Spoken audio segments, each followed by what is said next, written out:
دیکھیں نماز میں اگر کوئی واجب چھوٹ جائے تو بھی سجدہ سہو ہے، کسی فرض یا واجب میں تاخیر ہو جائے تو بھی سجدہ سہو ہے، اور ایک رکن کو چھوڑ کر دوسرے رکن میں آپ مشغول ہو جائیں تو بھی سجدہ سہو ہے۔ میں اس کی مثالیں دے دیتا ہوں۔ مثال کے طور پر سورہ فاتحہ کے بعد پہلی 2 رکعتوں میں، فرض کی رکعتوں میں سورت ملانا واجب ہے۔ اگر آپ نہیں ملائی سورت آپ نے بھولے سے تو آپ سجدہ سہو کریں گے، نماز ادا ہو جائے گی۔ اتحیات آپ بھول گئے تو بھی سجدہ سہو سے نماز ادا ہو جائے گی۔ اور یہ تو ہے کون سے ارکان آپ بھول گئے، ٹھیک ہے نا، یعنی جو واجب آپ سے چھوٹ گیا۔ واجب یا فرض میں تاخیر سے بھی سجدہ سہو واجب ہوتا ہے۔ مثال کے طور پر آپ سنت موقدہ پڑھ رہے تھے، 4 سنتیں جو ظہر سے پہلے ہوتی ہیں، یا وطر پڑھ رہے تھے، یا فرض نماز پڑھ رہے تھے، دوسری رکعت کے بعد آپ نے اتحیات پڑھ کے کھڑے ہونا تھا، لیکن آپ کھڑے نہیں ہوئے بلکہ آپ درود شریف پڑھ لیا، آپ نے خاص مقدار تو وعلی آل ابراہیم تک آپ نے جو ہے نا اللہم صلی علی محمد وعلی آل محمد کما صلیت علی، یہاں تک آپ نے درود شریف پڑھ لیا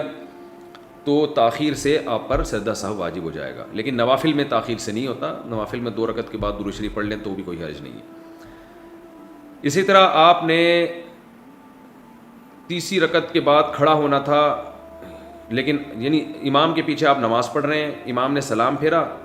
آپ کی 1 رکعت باقی تھی، آپ نے کھڑے ہونا تھا لیکن آپ کھڑے نہیں ہوئے بلکہ امام کے ساتھ آپ نے سلام پھیر لیا، تو سلام پھیرنے سے کیا ہوا ہے کہ آپ کو جانا چاہیے تھا قیام میں، لیکن آپ وہ رکن چھوڑ کر ایک دوسرے رکن میں چلے گئے، اور السلام تک آپ نے سلام کا لفظ اپنی زبان سے نکال دیا،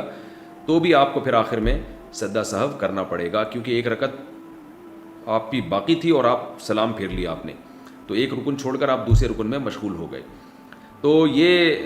کچھ احکام ہیں جو عام طور پہ لوگوں سے غلطیاں ہو رہی ہوتی ہیں، تو ان غلطیوں میں آپ سجدہ سہو کریں گے تو نماز ادا ہو جائے گی۔ اور اگر آپ نے نماز کا کوئی رکن چھوڑ دیا تو پھر سجدہ سہو سے نماز نہیں ہوتی۔ مثال کے طور پر نماز کے بعد آپ کو آخر میں یاد آیا میں تو رکوع کیا ہی نہیں ہے،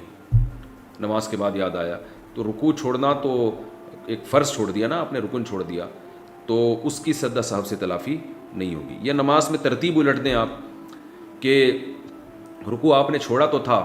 لیکن سجدے میں جا کے یاد آیا کہ میں نے رکوع نہیں کیا ہے، تو پھر آپ کھڑے ہوں گے، دوبارہ رکوع کریں گے، پھر دوبارہ سجدہ کریں گے، تو یہ ترتیب جو آپ سے چینج ہوئی ہے نا، اس کی وجہ سے بھی آپ کو سجدہ سہو کرنا پڑے گا۔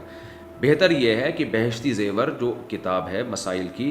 جامعۃ الرشید والوں نے چھاپی ہے تسہیل بہشتی زیور کے نام سے، وہ کتاب آپ گھر میں رکھیں، اس میں روز مرہ کے نماز کے، روزے کے اور بہت سارے مسائل اس میں ہیں۔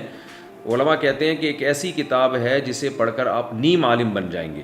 یعنی بیسک مسائل آپ کو معلوم ہو جائیں گے۔ اللہ نے اس کو بہت مقبولیت عطا کی ہے، وہ کتاب آپ گھر میں رکھیں اور وہ اپنے مطالعے میں رکھیں، تو انشاءاللہ یہ روز مرہ کے مسائل، نماز کے، روزے کے، زکوٰۃ کے آپ کے حل ہو جائیں گے۔